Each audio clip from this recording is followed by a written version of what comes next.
And we are back with more News Talk Saga 960. Mark Petrone with you. So very glad you could join us on this edition of the Mark Petrone Show. Well, it turns out that Bitcoin has become a kind of political weapon. It's being used as a club to beat one of the candidates in the Conservative Party leadership race over the head with. And we're seeing it over and over again, and not just from other candidates, by the likes of the Globe and Mail and even the National Post, who say that all this talk about Bitcoin means that somehow Pierre Poilievre is dangerous. As far as I could tell, the only thing Poilievre really said was that Canadians should be free to get Bitcoin if they want. If they don't have a whole lot of confidence in the loonie, well, maybe Bitcoin is an alternative, and Canadians should be free to get some if they want and use it as a means of exchange. Well, that drives some people crazy. And so when the Bitcoin price fell, everybody jumped on that bandwagon and said, well, there you go. If you'd have listened to Pierre Poilievre, well, you'd be out $400 in an investment of $1,000 in Bitcoin. It's a bunch of garbage, as you well can figure out by now. But at least I'm thinking that if the Bitcoin price now goes up, well, should Pierre get some credit? I mean, should the likes of Andy Coyne and the rest of them, his critics at the National Post, Kelly McParlin, all these people, I mean, should they then give Pierre credit and say, well, good call there, Pierre. It was the right time to get into to Bitcoin. But what do you think about this? The idea that Bitcoin now is an issue in the leadership race for the Conservative Party of Canada, BJ? I think it's the first time that this is going to happen. And if I look into my little crystal ball, I would say in the future, you're going to see politicians who, many of them, by the way, hold Bitcoin, who will be bragging about how they predicted and they told people about Bitcoin and freedom well in the past. But right now, it's new, right? So it's the new fish to attack. I don't know who all these people you just talked about, these names in the fake news industry. I don't know who they are. I don't care who they are. I don't care what their opinions are. But what's interesting is it's funny that organizations like the Globe and Snail and the National Post, it's interesting that they don't have, I don't know, if they had like some sort of investigative department or like financial department that could actually learn what Bitcoin is so they could actually understand what they're talking about. But much like many of the people on stage, they haven't a clue. And the people around them don't have a clue, and they're just, part of my language, talking out of their ass, and it's irrelevant. Yeah, and they continue to do so. I don't think it's having a whole lot of impact on whether Conservatives are going to continue to support or whether they're ever going to support Pierre Poilievre. It's quite possible that they may or may not. I don't think Bitcoin has much of an impact one way or another. However, it has been used and continues to be used. There's this story. It's a column by Ethan Liu. Pierre Poilievre's populist Bitcoin support signals impending crypto crash. It was they used the old story about the shoeshine boy who gave somebody a tip in 1929 about a stock to buy, and at that point somebody figured out, you know what, this has gone too far, time to dump stocks, and so they managed to save themselves thousands of dollars and not go broke when the markets crash. So I guess that's what they're saying. And this individual says, I wrote in March that crypto could be looking at a bear market. Back then, Bitcoin was hovering around $40,000 US. As I write, Bitcoin is below $30,000. I'm sorry. If we are in a true bear market, though, there will be more pain ahead and signs aplenty that we are headed in that direction. Well, what does that have to do with Pierre Poilievre? Yeah, she goes on to write, or he goes on to write, among these signs, possibly, is how Bitcoin has entered the conversation around the Conservative leadership race through the candidate, Pierre Poilievre's staunch support of it. That evokes a long talked about story about of a seeming outsider whose sudden interest in a particular investment area portends boom. So maybe Mr. Poilievre is the shoeshine boy. So this is how they're going after him. Ethan Liu, and then it was retweeted by by Andrew Coyne is that this strikes me as absolutely ludicrous. I mean, are they so desperate to try to taint, to bring down Pierre Poilievre that they're suggesting that somehow his recommendation that people should buy it if they're interested, that somehow that's a reason to go after him? I mean, this seems silly to me, but I don't know. What's your take on it? I remember there was a Dirty Harry movie that the quote started with, "Opinions are like a certain orphan." It's interesting. Firstly, what would have happened if you put your money into the stock market last week? What would have happened?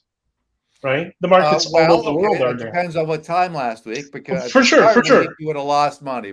If you put it in Thursday, you would be up. Oh, okay. So what we're doing is we're playing with the time horizon then, are we? Okay. Yeah. Well, let's look at the time horizon. When did Max Kaiser buy Bitcoin? When it was, $1. It was $1 less than 10 years ago, and it's $30,000 now, 28,000. And this is the part of the regular cycles of having a deflationary asset and the network effect. And every 4 years, there's going to be a halvening. We're midway through the next halvening. This is almost like clockwork, which has happened throughout Bitcoin's history. But again, these newspapers, if they could only have a department that did, what do you call it, research or investigative journalism or something like that, they might understand what they're talking about, you know? So it's really infuriating. It's frustrating because it's purely just a narrative designed not only to attack Pierre Poilievre, it's more about attacking Bitcoin and not allowing this asset to get out of their control. But the establishment hasn't figured out you're never going to control it, ever. Simple as that. Well, that's one of the things that came up during the debate, the recent Conservative Party debate, moderated by would-be game show host Tom Clark. Oh, he's not that good. Come on. Well, he's trying. That's why I said would-be game show host. To be a game show host, you got to be likable. Well, here's a tweet by, somebody who kept an eye on that debate. Interesting close to Chadet's comment on Poilievre's plan to opt out of inflation using cryptocurrencies.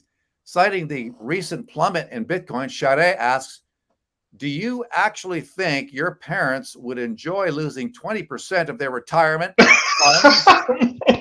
So let's I know it's going to be painful for what you. A loser. I know, but let's listen to it. Let's listen to it.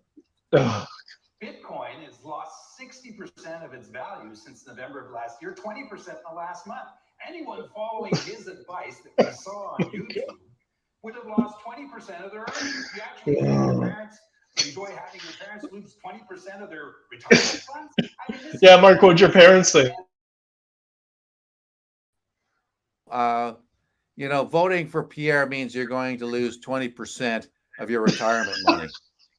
Well, he's lost 100% of his credibility. Wait, he didn't have any credibility to sacrifice to begin with, so I guess he's not out anything. It's hysterical. Again, it was $1 10 years ago. $1. It is the greatest way. It is the greatest hedge against inflation that has ever been created. Because in 2011, when the first Bitcoin transaction occurred, 10,000 bought 2 pizzas. Within the past year, 1 Bitcoin buys a car, and in a decade, a Bitcoin will buy a city block. But they don't understand what a deflationary asset is because they're too lazy or dumb, I don't know which it is, to do the research. It's just math. It's just mathematics. It's not complicated.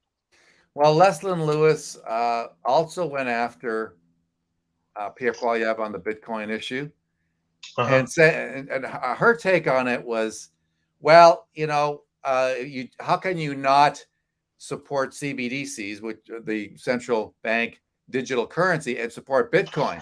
To her, I guess she thinks that there's a similarity there, and then Poilievre had to respond to her, no, that they're very different. I don't know. What do you want to hear? Part of that debate? Let's listen to Sure. part of this exchange. I'm not sure this is exactly the right one we need to hear, but let's listen. Right. You said that we have never been so divided, or national unity has never been so challenged. What are you basing that on? If we look at the last 2 years, we have seen families All right, this torn isn't the apart Bitcoin by issue. COVID. We see parents not Okay. talking to children. We've seen a government that has pit Canadians against each other. All right, so that's not a Bitcoin related matter. She did talk about it though. She mentioned it to say, how can you not support, how can you be opposed to CBDCs while supporting Bitcoin? So I don't think she understood the difference. Well, what she said is exactly that. That it's interesting how Pierre Poilievre can say he's against digital currencies and support Bitcoin, or vice versa, something like that. And if you bought Bitcoin, you would have lost X number of dollars. Again, using the time horizon of, I don't know, when they started running for leadership, I guess. It's kind of infuriating. In the case of Leslyn Lewis, she needs to fire her entire staff. And the guy who's running her campaign, his last name is Outhouse. That says it all. We all know who he is. It's the same revolving door of losers in that party. And that's what always kills that party. That's what kills candidates and campaigns. That's why they never win any elections. Conservatives have won one majority government since its inception. And it's because of this revolving door of losers. And that's what, unfortunately, Leslyn has been subjected to. And hopefully she'll make the wide decision and cut them all. Because it's not difficult. It's not difficult. Spend 10 hours, get somebody to explain what a deflationary asset is, how Bitcoin works. That's it. How about calling some of us who you know personally, because there's a whole bunch of Bitcoiners in the Conservative Party that they want to pretend that are not there, but they're all the young people. They're all the young conservatives who are doing the impression of Jean-Luc Picard and thinking, oh my God, boomers, please stop, right? Yeah, no, you make a good point. But, you know, you look at the Liberal Party, I mean, apart from the 2015 majority that they won, you have to go back to the early 2000s when they won the previous one. So majority governments are scarce these days by either party. This is true. But I want to. You know why? You know why? Because we're focus grouping every opinion. Because in this case, Leslyn doesn't know about Bitcoin, so somebody's got to draft an opinion for her to say. How about, you know what? I don't know much about it. It's interesting. We need to appeal to new technology, and we need to have an open mind to new technology, and perhaps it is for freedom. I don't know, but I would love to talk more about it with Pierre. But no, we have to do this disingenuous script of everybody being fake as the media, and thinking that's how we're going to manipulate the voters. And this is not what members are looking for. Members want authenticity. But if you're authentic, you get labeled as, you know, he's not a team player. No, he's a guy with an opinion who you may disagree with, but that's what this is supposed to be about. But they want to control everything. It's really infuriating. Yeah, it's infuriating. Yeah, and that, you know what, if they didn't do that, then they wouldn't have to worry about those million votes that went to Maxime Bernier, because that's what those people want, and that's their base. Anyways. Well, they were also talking about the trucker convoy, which, of course, you were an integral part of. What'd I do? One of the loudest voices in Parliament. Let's listen. You were not one of the loudest voices, Mr. Poilievre. You were not one of the loudest voices. In fact, you did not speak up until it was convenient for you to speak up. You did not even go to the trucker protest.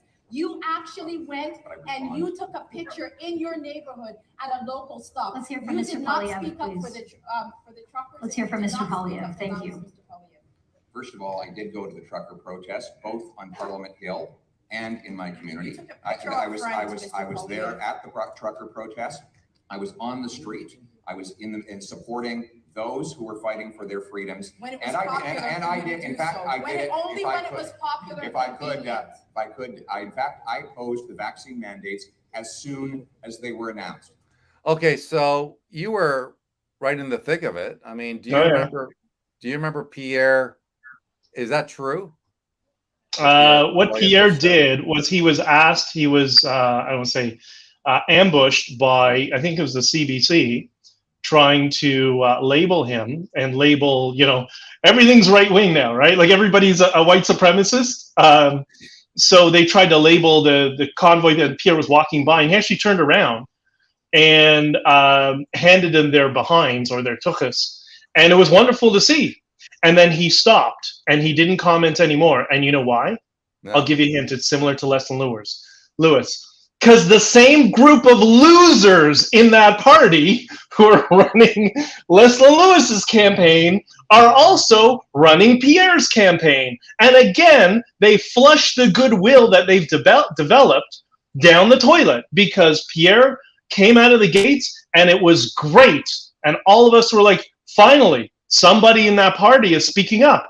And then what happened? The people on his campaign, and we know exactly who that woman is, told him to shut his mouth and not talk about it anymore because they keep trying to chase liberal votes. Stop it. Conservatives don't want liberal policies. They want conservative policies. Like Jordan Peterson said, we need to live in a world where liberals can be liberals and conservatives can be conservatives. And I know people who are liberal, who would disagree with many of the policies of the conservatives, but in general, at this point, would agree overall and support the Conservative Party if they just focused on fiscally conservative policies and spoke the truth and spoke their mind.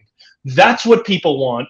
And the years in the Conservative Party have been infuriating for me, trying to teach that very basic lesson to people in politics. But so many of them are sociopaths and they don't get it. It's so infuriating. Just be authentic. That's it. BJ Dichter on Saga 960, telling the CPC candidates to be authentic, be themselves. Well, maybe there's no there for some of them. I think they're good. I mean, look at the last leader of the Conservative Party of Canada, a nothing burger, an empty suit who was prepared to be molded into whatever the consultants said he should be. And how did that work out for Aaron O'Toole? It didn't work out at all. It was. Well, I remember when I met Aaron O'Toole the first time, honestly, the first thing in my mind was, this guy's crazy. Like, he's nuts. No, he's one of those people who just, when he looks at you, he looks through you. That's Aaron O'Toole. And then I had a meeting with him after Andrew Scheer was elected leader. And the guy was foaming at his mouth. Why? With his hatred for Andrew Scheer. And he was not shy about it. I was quite shocked. I was with somebody else in the party. We were both like, whoa, that's a little odd. And then he became leader. And the first thing, okay, that's not good. They're losing the next election. And it's because the same thing over and over again. Focus grouping opinions. Listen, have opinions, make mistakes, say things that are wrong once in a while. Guess what? That's what real people do. That's what, look at blackface, right? You talk about doing things wrong. I mean, and you don't see the liberals saying, we got to be more like the conservatives in order to get some votes out west. That's right. They never do that. They've written those off. It says, well, you know what? We're going to win where we can win. We're not going to waste our time trying to get a seat in, Battleford, Saskatchewan, North Battle. I mean, it's not going to happen. They'll be lucky to get a vote, let alone a seat. And so they don't waste their time trying to be something they're not in order to try to appeal to this group of people or that group of people. Unless, of course, you say, well, maybe they've moved further left in order to try and suck some of those NDP votes. I mean, that is possible, which I know contradicts what I just said, but it only came up as I was saying that. In a way, they've become the NDP in certain respects. People have called Trudeau the first NDP Prime Minister of Canada, and of course we see Jagmeet Singh, in his pocket, and he's getting his butt handed to him in a series of recent protests in Peterborough, which I'm sure you saw. There's more and more consternation among the ranks of some people in Ottawa saying, well, people are really angry. We've got to do something about these protests. It doesn't surprise me that they want to shut these people down. I mean, protests are necessary because they allow people to vent and show their elected officials that they're not happy with the policies that they're enacting, that they're bringing on. So the idea that you've got to shut them down, stop the protests, censor them on the internet, I don't know. This can't end well. BJ, what do you think? Well, I mean, with the Freedom Convoy protest, it was shocking because as a political leader or political operative, you kind of want to look for those indicators and feedback in terms of how you're doing. Are people happy? Are people not happy? Whatever, because you want to retain your time in office as much as possible, so you can put forward your initiatives over a long period of time. So you're thinking, okay, if you're Prime Minister Blackface Diversity, and you have people from across the country who've just driven with tens of thousands of people who out-fundraised every political party in Canadian history, Jerry Butts.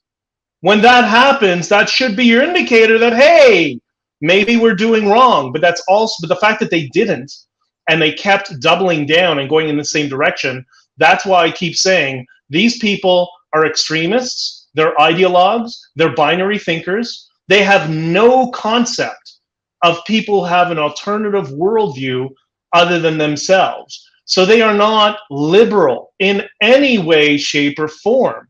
And that's why if the Conservative Party just leads with some strength and authenticity and ideas, even ideas that some liberals may not agree with, they're still going to support you because that's what they want. They don't want people who are going to focus group their opinions because they're tired of the empty suit.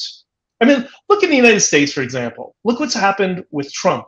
I couldn't believe it 6 months ago when Trevor Noah, of all people, from The Daily Show, that weirdo? Yeah, I know. I don't watch it, but yeah. Came out and started saying maybe things weren't as bad when Trump was in office. Yeah, think about it. He almost got canceled over it, from what I recall. Yeah, I know, but that's the fringe extremists on the left. So personally, I mean, the whole getting canceled. Like I will never be canceled. If you understand how to avoid it, then it's never going to happen to you. Churchill once said, "Though if you have enemies, good. It means you stood up for something at some point in your life." That's what Conservative members and Canadians want to see. They don't want to see a party that's trying to appeal to absolutely everyone, because that cannot happen, especially in a society that's so binary today because of our binary and thoughtless media. Yeah, trying to get along with everybody, you end up with getting along with nobody and not doing anything. Let's look at the Bitcoin price because it did take a tumble, but it's up at this moment anyway, over 5%. Well over $30,000. Do you anticipate, given everything that's happened, because it's peaked, I think, at $69,000, didn't at one point? And so now it's down to less than half of that. But in the past, we've seen pattern after pattern where it's taken a big hit, sometimes down 50% and more, and then bounced back. Do you anticipate, and I'm not asking you to call it here, but is this possible that now people are going to be jumping back in and, here, $100,000 Bitcoin, here we come? Is that? Welcome to your first Bitcoin cycle, Mark. Enjoy the ride. It's going to be like this. This is what happens. This is how it is. Yeah. So for somebody like me who's been through now 1.5 cycles, I guess now, this is all entirely predictable. And I think it's great. When I saw it I was hoping it would dip down around 20. But for me, I don't look at the price. I mean, obviously you look at the price once in a while, but we've discussed this. I just care about how many sats I have. That's what I care. How much Bitcoin do I have? Because I know where it's going to lead to, because I know what's going to happen after the next halving. The next halving is going to go parabolic a year, 8 months, 18 months, around there after the next halving. And then it's going to go down again by maybe not 50%, maybe 30% as the network grows. And then the same thing will happen 4 years after that. So this is part and parcel. This is what happens when let me explain what I think the problem is, people in the financial sector. Because the people in the financial sector are thinking it's a stock. And as I said many times, it's not a stock. It's a network. It's a protocol built on the network effect. Another network would be Facebook, right? Imagine if Facebook was a currency when it was created, and as it expanded and it gained more adoption. That's what's happening to this, except there is value associated with it. That's why the only thing that matters is how many Satoshis, how many sats do you have? Do you have a full coin, a quarter of a coin, 2 coins, 3, 1,000 coins, whatever it is? That's really what's important here. The day-to-day price is not relevant. Okay. Speaking of Facebook, can you look into your crystal ball and look at the relationship to Bitcoin to the meta world? You know, the world where you're all wearing headsets and experiencing everything virtually. I mean, does Bitcoin have a role to play in that? Well, Bitcoin will have a role in all of the internet. It's essentially going to be, Jack Dorsey discusses this frequently, that he and many others see it, Jack Mallers as well, sees it as the currency for the internet, which is what initially was developed for, although it also works in the analog world. I think a Meta, which is the digital world of Facebook, that's what's going to bankrupt the company. I would, if there's a stock to short, that's the stock I would short. And the reason is this.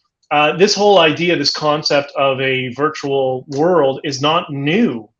There's something going back 10, 15 years ago called Second Life. It's a centralized world. You go on your computer, you log in, you have your own avatar, you can buy property, all sorts of stuff. Second Life wasn't utilizing any sort of either Bitcoin or we call clown coins. But Meta's not the only one. Decentraland is one, Sandbox is one, but none of those have the baggage of what Facebook has, which is no one trusts it. So you're going to go and buy a currency and develop property in Facebook's world. Okay, what happens if you put up a sign in your virtual property of Meta that Facebook decides they don't like it? Okay, we're going to delete you and get rid of you. So I think that company is done. It's a matter of time. It'll take a while. It might take a decade, but I think it's ultimately going to go the direction of some of the other social media platforms that collapsed when Facebook took. MySpace is a good example of that. Yeah. Wow. Do you want to talk about where Bitcoin is at beyond that? I mean, you and I have discussed which countries are moving in the direction of adoption. You've mentioned El Salvador. We've spoken about the Central African Republic, I believe, it was among those. So we're talking about third world countries with very choppy records of having fiat currencies that get shredded over time. Yeah. You and I spoke briefly about Mexico, which would be a quantum leap in terms of countries moving in the direction of legally adopting Bitcoin as a mode of currency and exchange. Yeah, well, I mean, for example, we talk about El Salvador quite frequently because El Salvador went the full Monty. It is legal tender. You have to accept it in El Salvador. You have to be able to accept Bitcoin there if you run a business. Panama went a different direction. They made it legal, so it's your choice as a merchant or a bank if you want to host a custodial or transact in Bitcoin. So you have the option. Mexico, we don't know which direction they're going to go. They're going to have something, whether it's legal tender or I have a feeling it might be more like the Panama model, that it'll be legal to transact in it. Colombia as well, where I am, they made, I think it was a year ago now, they made it legal for corporations and businesses to hold Bitcoin on their balance sheet. That wasn't talked about very often, but that was a major shift here. Why? Because you're a corporation in Colombia, you're a company like Éxito, let's say, I don't know if they hold any, but if you're a large corporation here and you're losing X number of percentage per year to inflation, if you have a hedge against inflation that you can utilize, then why wouldn't you use it? Just diversification of your portfolio.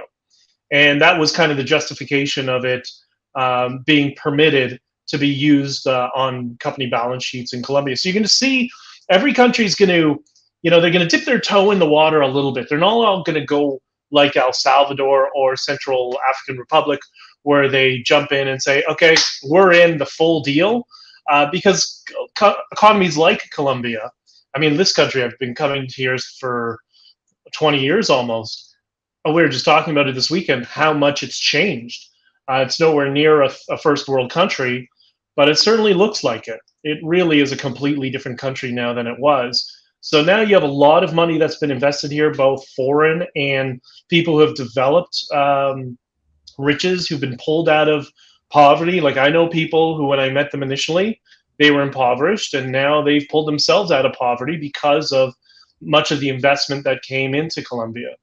So I think you're going to see that all over the world in varying degrees. The Western world, the the Western Europe countries, North America, they're going to be the last to implement it because they don't have the same need for it. You know, in the United States, it's not common to buy an oven or a refrigerator and use that as a store of value in case your currency collapses, right? In case you turn into Venezuela. Although that might be a good idea for Canadians because that's what's happening there. It's exactly the same strategy and process that I witnessed being down here when Chavez was in power. Yeah. Well, we had a Venezuelan Venezuelan-born person on the show not long ago, Cesar, who spoke about it. He says, yeah, Trudeau's going down using the same Venezuelan playbook to a T. And if you know something about history and what happened in that sad country, you would certainly stop it from happening in Canada. But sadly, this particular slime ball there right now seems to be getting his way. But Toronto, a lot of people are pushing back in Canada. Toronto is Caracas in 2003. That's exactly what it is right now. Benjamin Dichter joining us on Saga 960. I'll keep you on for a couple of minutes on that vein because it's fascinating. It made me think that, do you stand back and say, well, you fight as much as you can to save Canada from the clutches of this slime ball that's currently taking a wrecking ball to the country. But at the end of the day, if Canadians either don't wake up or choose to go down that same dark path, maybe you let it collapse. Do you look elsewhere? Do you start looking at countries that have traditionally been considered third world nations, like Colombia, for instance, and say, maybe the future growth is going to be in countries that we don't really think of as economic powerhouses, like Panama, like Mexico, like El Salvador. I mean, is it possible that these Latin American countries might be the tigers of the future, the economic tigers of the future, because they're more willing to do the things like adopting Bitcoin that first world nations are just too arrogant to do? Yeah, I think there is an argument to be said for that, and that's part of the reason I'm down here and have interest in this part of the world, aside from cultural things that I've always loved. Look at it this way. What Bitcoin has done is the digitization of our financial system. So all other areas, all other aspects of our lives have been digitized, except for the financial system. It's still this weird kind of hybrid. Like, yeah, we use credit cards and we have Apple Tap and Pay and stuff like that, but the currency itself is not digitized. Well, this is replacing it, and it's becoming a digital network. And you know what they say?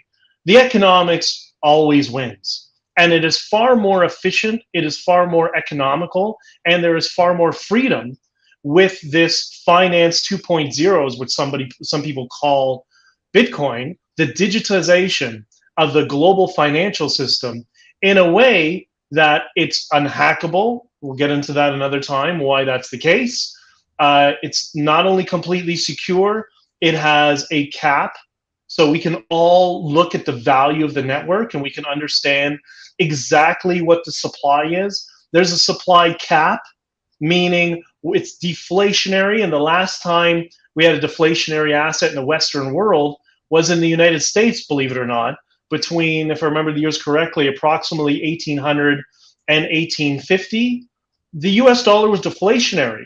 You would have twice the purchasing power.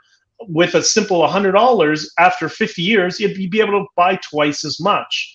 And then we got into this, this system now that's gotten increasingly The worse. The Federal Reserve changed all that when they came in, and It started a little bit before Wilson then, but yeah, in the early yeah. 1900s. Yeah, and everything changed after that. And exactly. So Bitcoin is a way to go back to that, yeah, but with a secure digital network. Now, you tell me the technology. I mean, this is Anthony Pompliano's point. He says quite frequently, you tell me the technology that hasn't been digitized, that didn't expand in scope by at least 1,000 times, right? Because the digitization of things is the automation and expansion of aforesaid technology or device. Well, that's what's going to happen to our financial system. So it's going to be a time for us to, we struggle with poverty throughout the world. But remember, and this is a point for the bleeding hearts on the left, and I don't say that pejoratively, it's just that's where their headspace is. oh. But this is an argument for them because, they always want to help people who are in poverty. Well, the reason half the world's in poverty, and it's far less than it used to be, thank God, but it's because half the world cannot participate in a financial system because they're unbanked. And Bitcoin instantly banks people because it's both a currency and a means of account. So it's an accounting system or a bank account, if you will.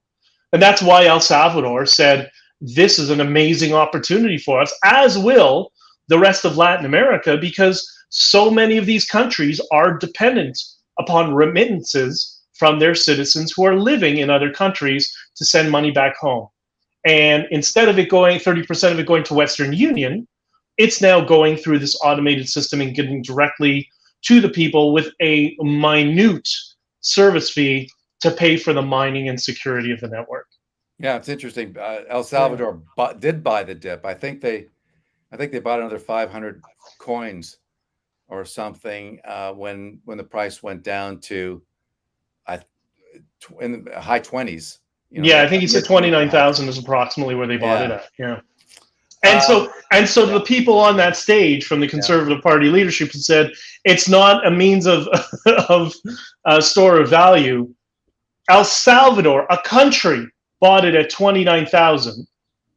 There are people who bought it at $1. I know somebody now who was mining it when it was cents. It was 15 cents when he started mining it. So it's an amazing. And the other thing is when people say, oh, the price is going down, whatever. You know what? When it was 69,000, everybody loved Bitcoin. And everybody's like, I wish I had more. Well, here's your opportunity. You wanted it cheaper, so you could buy cheaper. Buy it now while supplies last. And that's going down by the day by 900. Yeah, and there's another 2 million to be mined.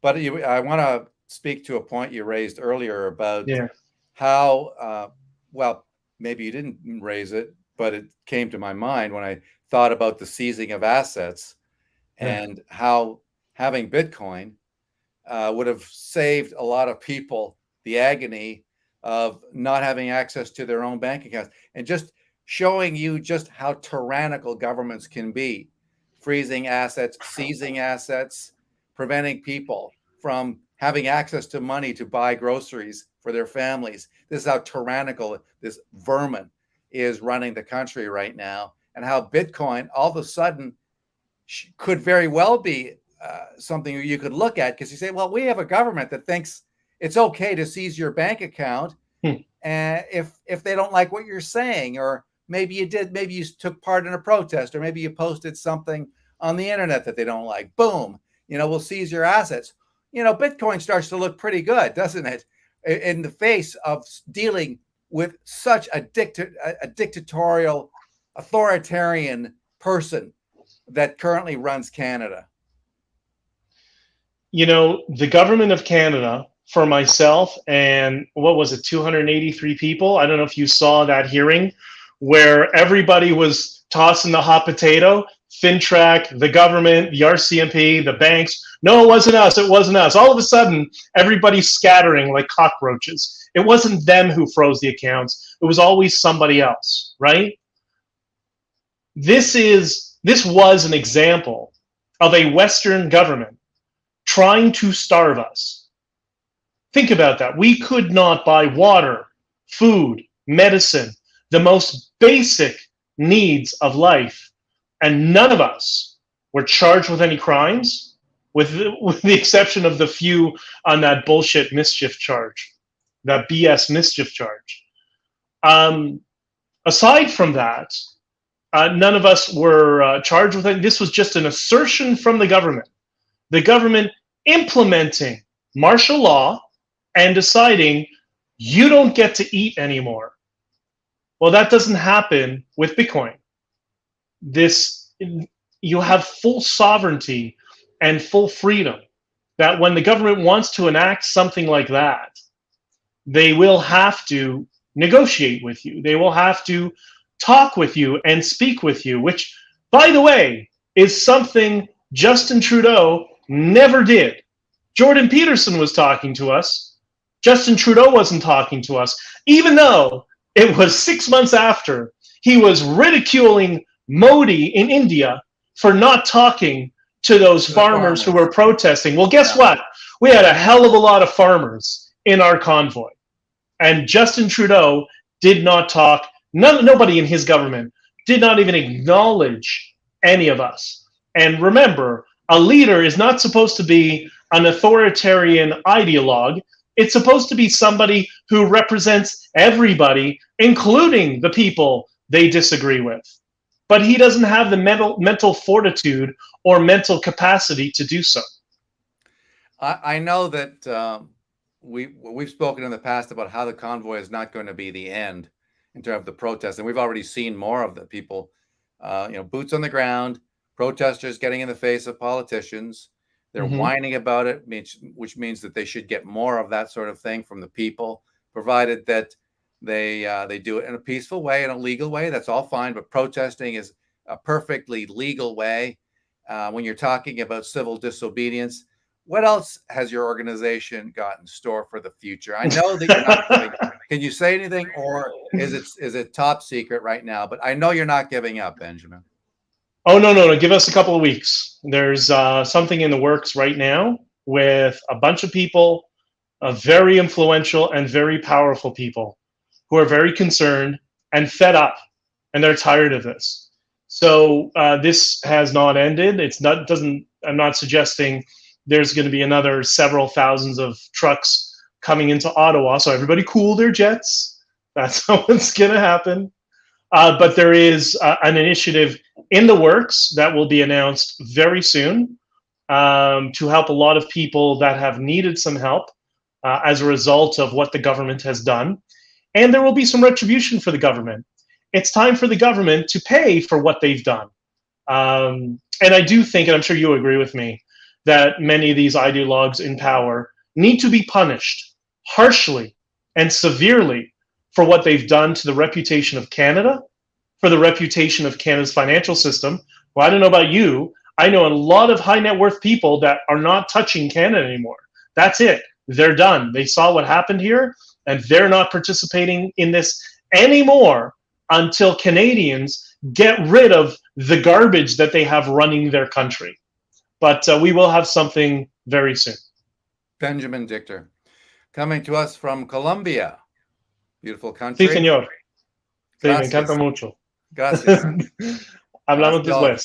It's the only word I know, I think. You're in Florida, man. You want to practice Spanish? There's no better place. There's a lot of Spanish speakers here for sure. Thank you, Benjamin.